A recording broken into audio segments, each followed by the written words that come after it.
The story you are about to hear is true. Only the names have been changed to protect the innocent. Dragnet.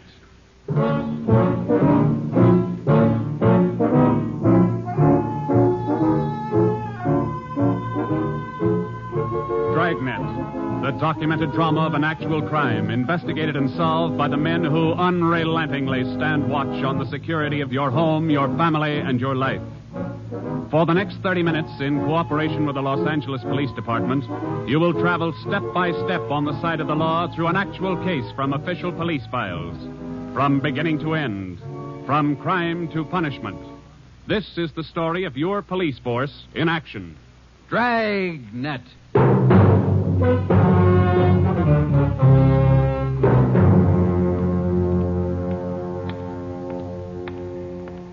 It was Tuesday, March 25th. It was cold in Los Angeles.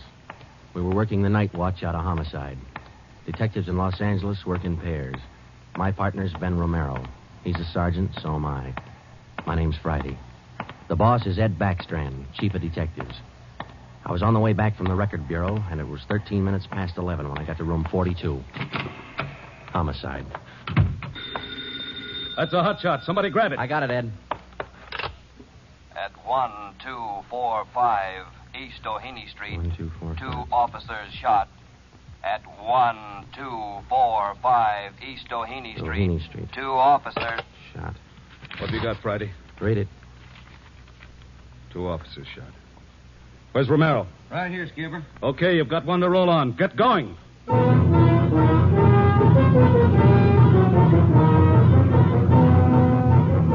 Both Ben and I knew where we were heading. We'd recognized the address. It was the Trapdoor Cafe, a joint in the south end of town that did business with a pretty rough crowd. 13 minutes later, we pulled up in front. 2 patrolmen had the crowd pretty well pushed back. There was a cruiser car in front of the cafe. The car door was open, and an officer was sprawled across the seat.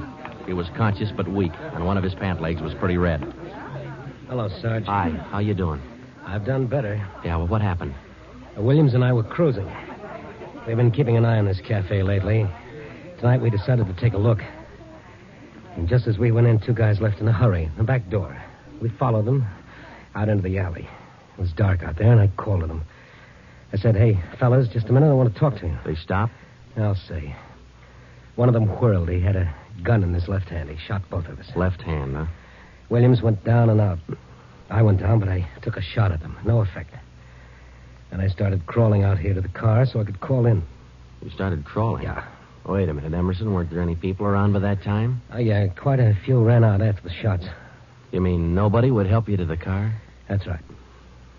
Did you get a good look at either of the gunmen? Well, one of them was tall. I think he was a redhead. There was something funny about his nose. That's all I saw. It's too dark out there. Williams was closer. I think he got a good look. Joe, the other officer, Williams. He's in pretty bad shape. Is he breathing? He's still alive, Emerson. I don't know how much time he's got. Ambulance? On the way. Okay, let's round up all the men who are in the cafe. We're taking them in.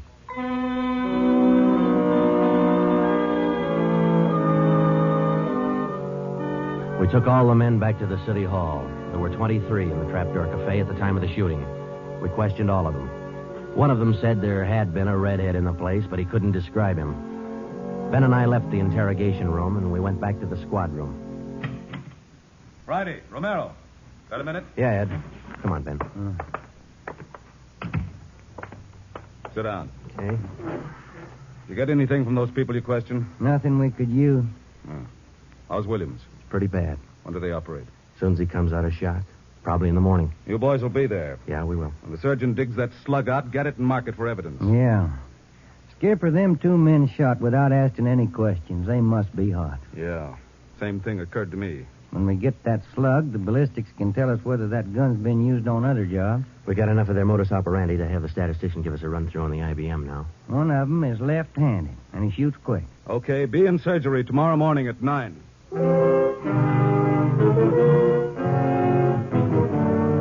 Neither Ben or I said much on the way home, but we were both thinking the same thing. I knew the chief was thinking it, too. Here were 2 men who'd shot a couple of police officers without asking any questions.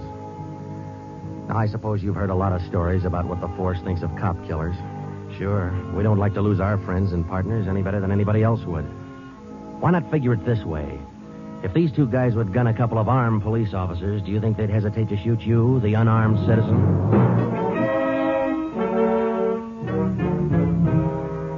The next morning at 9 o'clock, Ben and I had scrubbed up and we were in surgery. Williams was on the table. The surgeon started in. A lot of minutes later, he got the slug. As for Williams, they took out 7 feet of his intestine and said he might pull through.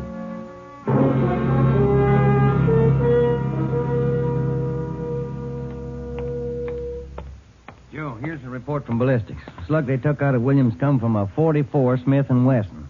The same gun was used in a liquor store killing about a month ago. You call the statistician? Yeah, She's running all the cards on previous shooting through the IBM machine. She ought to be through about now. Let's take a look. Okay, come on. Hi, Helen. Just a second.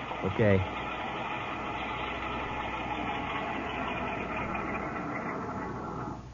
Well, that's it for it. These cards will give you all the shootings pulled by 2 men on foot who shot quick, one of them left-handed. Right. They're all yours. You sure can tell a lot from just a bunch of little holes in these cards, can't you? I can't, but this IBM machine can. It never ceases to amaze me. Okay, shall we check the cards, huh? Yeah, sure.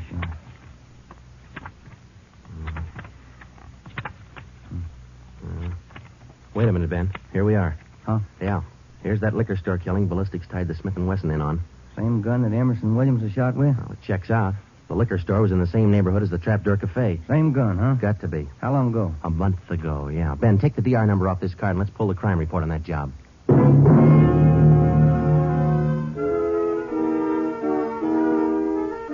We pulled the crime report out of the files. It said that there was only one witness to that liquor store killing a month ago. That witness was a woman. Miss Forbes, I'm sorry to disturb you like this, but we'd like to ask some questions about that liquor store killing you witness a little over a month ago. Well, I told the police everything I knew about it then. Yeah, we know, but maybe you wouldn't mind telling us again, huh? Oh. No, I guess not. I've been trying to forget it, to tell the truth. It was pretty terrible, and I really didn't see so very much because I was awful scared. I understand. But try to describe again just what happened, will you? Well, it was about 10 o'clock at night. I was walking down the street toward home when I realized I was all out of cigarettes. Well, I was right in front of the liquor store then, so I went in. The clerk was behind the counter, and there were 2 men standing there arguing. What's the idea of changing your mind? I thought we was going to get bourbon. No, let's get the wine. I want bourbon. Costs too much. Wine's good enough. The rest of them want bourbon, too. We better talk to them. Well, okay. We'll be back when we make up our mind, mister. 2 men walked out of the store, and the clerk smiled at me and shrugged his shoulders. I bought a pack of cigarettes and turned to leave. But just then the 2 men came back in again, and each of them had a gun in his hand. This is stick up, mister. The clerk just sort of crumpled to the floor. I couldn't believe my eyes, but that's just how it happened. The men said this is a stick-up, and then they shot him right away. Get over against the wall, lady, or you'll get the same. One of them punched the no sale on the cash register. I was shaking so I almost caved in. He scooped the money out of the drawer and stuffed it into his pocket. And then the other one went over to where the liquor clerk was lying face down. He knelt down beside the clerk and he put his gun against the clerk's spine. Then they both ran out of the store.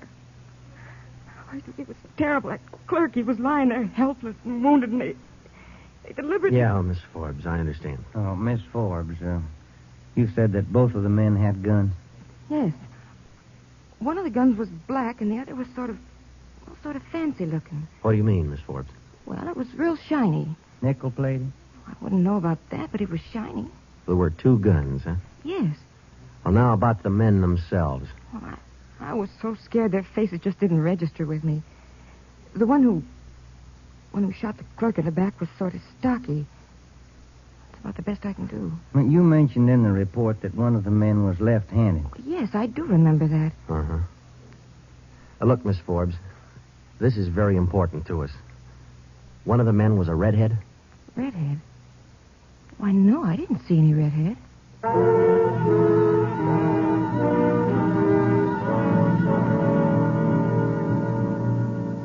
Skipper, me and Joe's run right smack into a stone wall on this thing. What's the complication? Well, there's more than one, Ed. In the first place, we know that the .44 Smith & Wesson was used in both shootings. But the descriptions of the men involved don't check. Police officer Emerson said he thought the man that shot him and Williams outside the Trapdoor Cafe was a tall, left-handed redhead. Said there's something funny about his nose. You think Williams got a better look at him? Well, probably did, but Williams isn't strong enough to talk yet. And a girl that witnessed the liquor store killing a month ago said that one of those men was left-handed. But she said neither of them was a redhead. And on top of all that, now we've got 2 guns to worry about. The girl mentioned 2 guns, so we checked the autopsy report on that liquor clerk. And, Ed, the bullet that actually killed him came from a .32-20, not a .44 Smith & Wesson. That fact didn't get any publicity at the time, did it? No, it didn't. Okay. We won't give it any publicity now either. With a lot on, it's just the .44 Smith & Wesson we're after. Because if whoever owns the .32-20 finds out it's hot, we'll never get it. Anything else? Well, we sent teletypes to all outlying stations in neighboring cities. Told them if they get any red-headed suspects, no matter what charge they got them on, to hold them for questioning. Yeah. Now, how about this .32-20, the actual murder weapon? Any leads on it? We've got one, Ed. We've been checking the records, and we discovered that 4 hours after the liquor store killing, a taxi driver in the neighborhood was shot and robbed. Slug was pretty well mashed, but there was enough to tell it was from a .32-20. So we're going over to question the taxi driver now. Good. Well, I think you boys are on the right trail. So far, what we've got is mostly unrelated facts, but sooner or later, those facts have all got to tie in at some point along the line. Find that point. Yeah,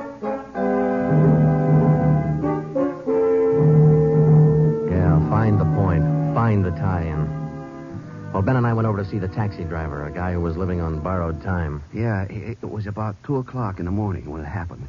I got a call to pick up a fare near 105th and Avalon, you know. Yeah. Mm-hmm. Well, I got there. Somebody came over, pulled open my cab door, and said, "This is a stick-up." Then blew it. You let me have it. Just like that, huh? Yeah, just like that. Same deal as others, Joe. Itchy trigger finger. Yeah.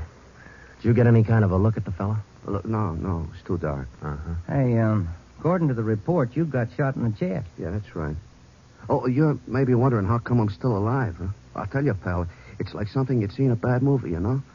I'm carrying a few silver dollars with me, 9 of them to be exact. So I decided to stick them in my breast pocket.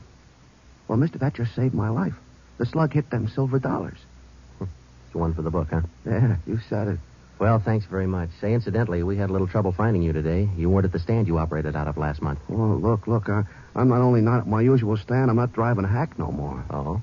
Look, after what happened, are you kidding? No, I don't want to push my luck any further than it's been pushed. Yeah, I figure I had it, you know?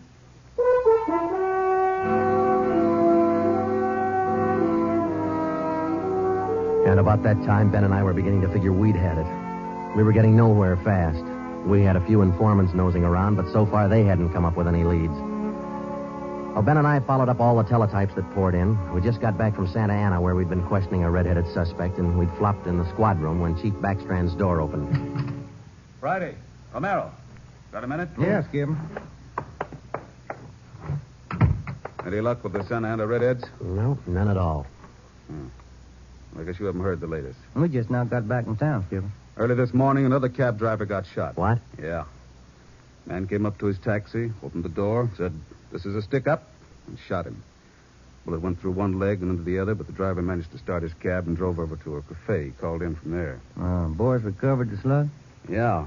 It came from the same .44 Smith & Wesson that was used in the other 2 jobs. The cab driver get a look at the gunman? Yeah, briefly. Was it the redhead? No. Oh, the stocky guy. He wasn't red-headed and he wasn't stocky. That's all the driver knows. Well, that's great. Skipper, this is beginning to sound like a Gun of the Month club.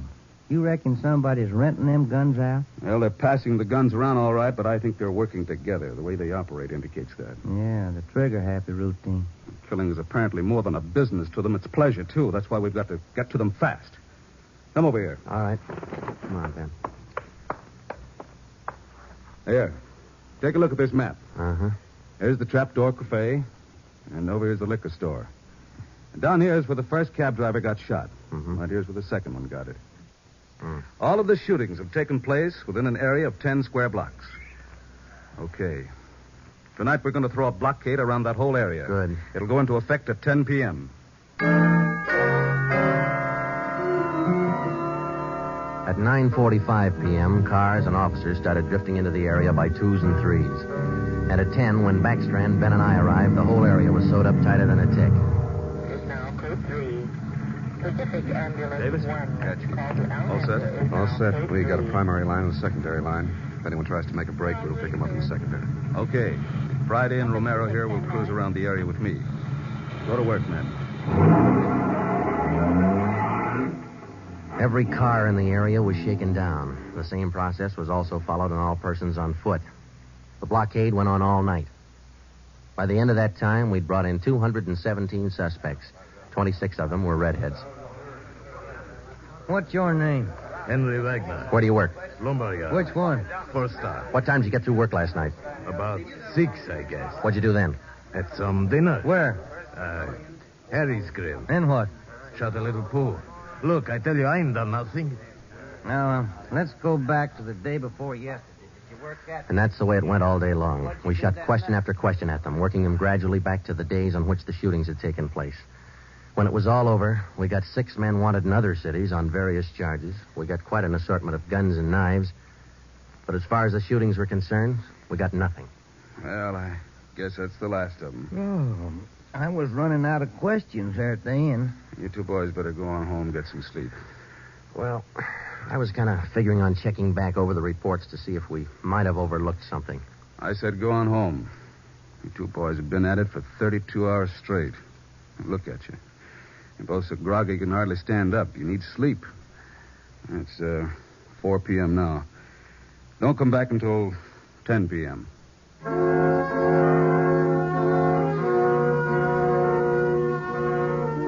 When I walked into the squad room at 10, Ben was already there. An informant had just phoned in a new lead. He told Ben he'd heard about a gang that had been hanging out down around the DeVere bungalow court in the south end of town. We knew that the DeVere was close to the Trapdoor Cafe, so we went over to talk to the manager. Joe, I've been meaning to ask you. You checked on how Williams is getting along? Yeah, I did. I called the hospital this afternoon. It's going to be all right. Oh, that's fine. Well, here we are. Yeah, manager's office. Still got a light on. Yeah? I'm Sergeant Friday, police. This is Sergeant Romero. Yeah? We'd like a little information. Why, sure. Come in. Thank you. What can I do for you? Well, did you hear anything about a gang that hangs out down around here anywhere? Gang? Why, no. How about your tenants here? Any of them ever been in trouble, to your knowledge? No. This ain't exactly the best neighborhood in town, but we try to keep things under control. Once in a while, one of them will get out of line, but when that happens, we heave them out of here. You heaved anybody out lately? Yeah, I did. Fellow and his wife a few weeks ago. They had a fight in one of the bungalows. She took a shot at him, but she missed. Party by the name of Stuba, Carl Stuba. What did this Stuba look like? Oh, sort of tall, skinny. Was he a redhead? No. Now, we'd like to take a look at that bungalow that he lived in. Sure. Help yourselves. Down the end there, number 5. Still vacant.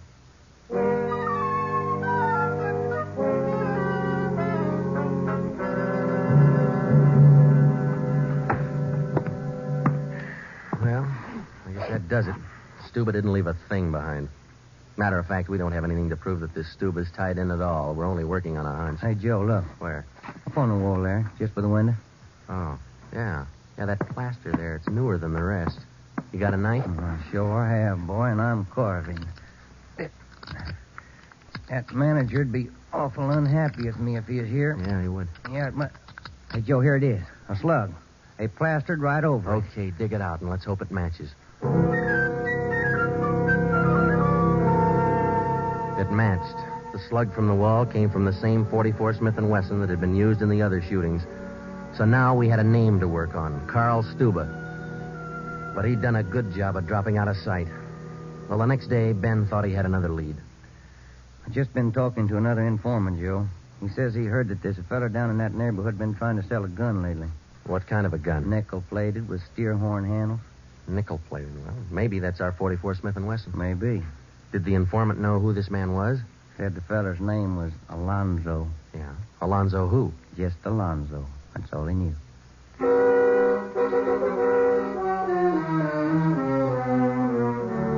So now we had 2 names, Stuba and Alonzo, but no men to go with them. So we went back to making the rounds of the substations, interviewing red-headed suspects.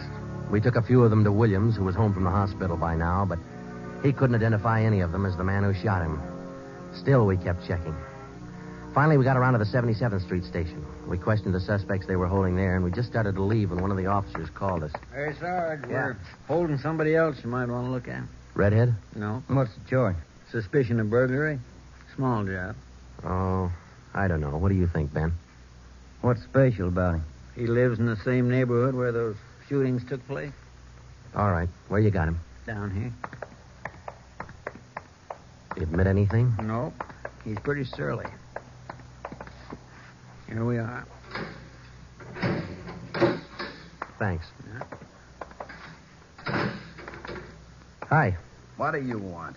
I'm Sergeant Friday. This is Sergeant Romero. We'd like to ask you a few questions. Look, I already told the other cops all I know. I didn't steal no radio from that jerk. What's your name? We've been through all that once. Come on, what's your name? Jackson. Alonzo Jackson. Alonzo. I looked at Ben, and Ben looked at me. This could be the Alonzo who'd been trying to peddle that Smith & Wesson. Ben and I both knew here was one suspect we'd have to be real careful with. Alonzo, according to the records, this burglary you're suspected of took place on the night of the 27th. Look, how many times do I have to tell you guys they didn't have anything to do with it? You got an alibi for that night? Sure, I got an alibi. I was out with a couple of friends, I can tell you. What's your friends' names, Alonzo? One of them's Crandall, the other's Stuber. Stuber, the guy who used to live in the bungalow court. Well, we told Alonzo he'd have to produce his two friends to give him an alibi for the burglary charge, and he bit. He went with us, and he pointed out where Stuber was living now. No wonder we hadn't been able to find him. It was a little shack at the back of a lot behind two houses. We thought it was a chicken coop at first. We took Alonzo back to the station, then we picked up Stuber. He was surprised to see us and not very happy. We took him in. Next, Alonzo gave us Crandall's address.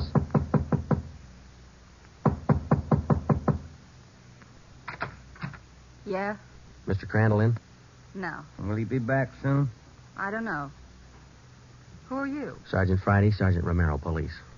What do you want with him? Oh, nothing important, lady. We just wanted him as a witness. Oh. Well, I don't know just when he'll be back. Probably an hour or two. Okay, thanks.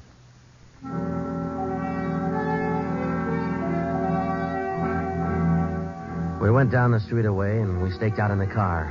We sat there for about 5 hours, and then Ben nudged me in the ribs. Hey, Joe. Huh? Joe, take a look. Coming along the sidewalk. Yeah. And he's got red hair. Come on. Crandall. Huh? Your name Crandall? Who are you? Friday Romero, police. Police. What do you want with me? I haven't done nothing. Well, then you got nothing in the world to worry about. Come on.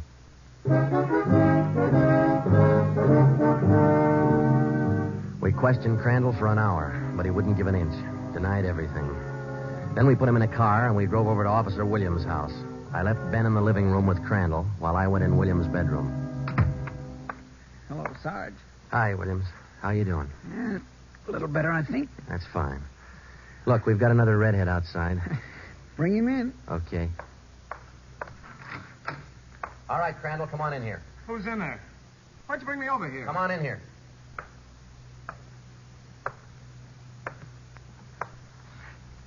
How about it, Williams? That's the guy. No, I'm not. That's the guy that shot me. Well, Crandall? No. Yeah. It was an accident. I didn't mean to shoot him. It was an accident. Once Crandall got started, he talked his head off. He also admitted being in on the liquor store killing, but insisted he was only the lookout. We took him back to the station and got his whole story down on a tape recorder. Yeah, he was left-handed. Then we went back to Alonzo, who didn't know we had Crandall's confession. We met the chief in the hall outside the room where they were holding Alonzo. About ready to tie the knot? Oh, hope so, Chief. But Alonzo hasn't given any yet, and we still haven't found those guns. We've got one of them. Which one? The Smith & Wesson. Stuber popped about that one 10 minutes ago. Said he left it with his girl. A couple of the boys are on their way over to get it now. That's good, Ed. That leaves just the 32-20. You haven't mentioned the 32-20 to Alonzo, have you? No. He still thinks we're after that Smith & Wesson, and that's the way we're going to play it right now. Go ahead. Look, how much longer are you guys going to hold me here? Didn't you check with those friends of mine? Alonzo, we got a tip that you've been trying to sell a gun lately. A gun? Yeah, 44 Smith & Wesson. Oh. No, it's not true. That Smith & Wesson's been used in a couple of robbery jobs this month, and we think it's your gun. That's a lie. Any proof of that? Why, yeah. Sure, I got proof of that. I used to have a gun, but it wasn't a Smith & Wesson. Look, If I tell you where it is, that ought to convince you, shouldn't it? It'll help things. Okay. I sold it to a neighbor of mine. He gave me $7. I'll give you his address. You sure it's not a Smith & Wesson? Sure, I'm sure. It's a 3220. Yeah, it worked. We went to the neighbor's address, and he admitted having bought the 3220, but said he'd lent it to a friend who'd never returned it. The friend had hocked the gun to a barber. The barber gave him $15 and a haircut for it. We finally got it from the barber, and we came back to the station. I'm all set, Joe. I'll be in the next room. Just give me the nod. Okay. Hello, Alonzo. Hey, you got the gun. Yeah, we got the gun. Well, now maybe you'll believe I'm on the level. Okay if I go now? I guess we won't be able to hold you here much longer. You can say that again, brother. You could have saved a lot of time if you'd have listened to what I've been trying to tell you all along. I guess you're right, Alonzo. Sure, I'm right. You know, you guys would be a lot better off. You believe guys like me the first time we tell you something. But on the liquor Instead store of job, running... I was only a lookout. I was outside. It was the other two who pulled that one. Stuba and Alonzo. Alonzo killed the clerk. Hold it, Alonzo. All right, Alonzo, that's enough. Now, come on, how about it?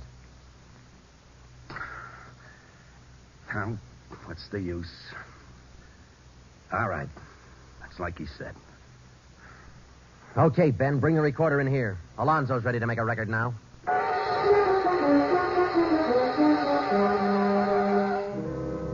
By playing back Crandall's statement that we'd recorded earlier, we got a full confession from Alonzo. We took the three of them out and had them reenact the 4 shootings, and we photographed it on sound film. Crandall, the redhead, was the one who'd shot the 2 police officers, but he was only the lookout for the liquor store killing, which explains why the girl witness didn't see him in the store. Stuba and Alonzo were the ones who pulled that job. And Alonzo, the worst of the bunch, was the one who put the 3220 against the spine of the wounded clerk. The 3 of them took turns at shooting the cab drivers and robbing them. That accounted for the mixed-up descriptions, including all that left-handed business. 2 of the 3 suspects happened to be left-handed. Well, that was the crop. Crandall, Alonzo, Stuba. 4 shootings, 3 robberies, 4 attempted murders, 1 murder. The 3 men were tried and convicted. They're all in the state penitentiary. Crandall's there for life. Alonzo and Stuba, they'll be executed next week. File it, will you, Ben?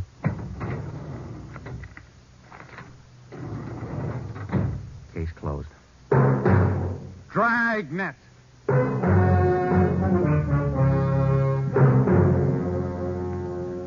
The story you have just heard was true. Only the names were changed to protect the innocent.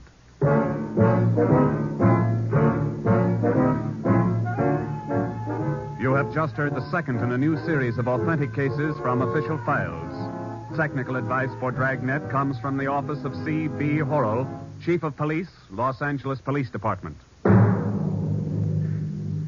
Tonight's program is dedicated to Radio Officer Delmer E. Cook of the Los Angeles Police Department, who, on the afternoon of December 6, 1948, gave his life so that yours might be more secure. Dragnet came to you from Los Angeles. This is NBC, the national broadcasting company.